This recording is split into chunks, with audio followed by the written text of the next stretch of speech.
my name's Allie, and welcome back to my YouTube channel, Mindful Living.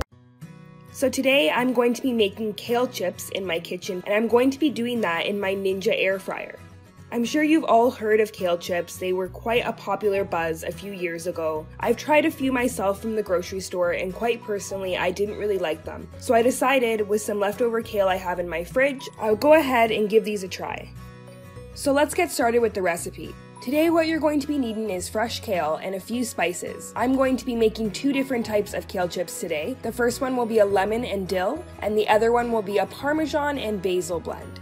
On top of that, you're just going to need some salt and pepper and olive oil.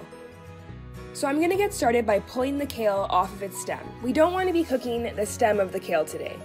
We want to make sure to keep our pieces fairly large like this, because when you do cook them, they will decrease in size a bit.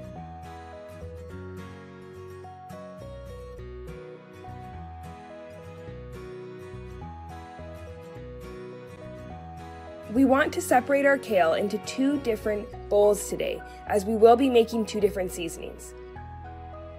So go ahead and drizzle some olive oil onto your kale.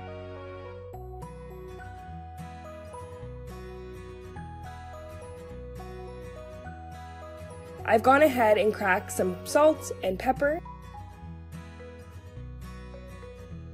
And then I'm going to be adding a sprinkle of parmesan, along with a sprinkle of basil. I didn't measure today because there really is no right or wrong amount of seasoning. Simply put what you prefer. Go ahead and give that all a good toss. The next seasoning will just be the exact same thing, some salt and pepper, and a lemon and dill seasoning that I already had pre-made.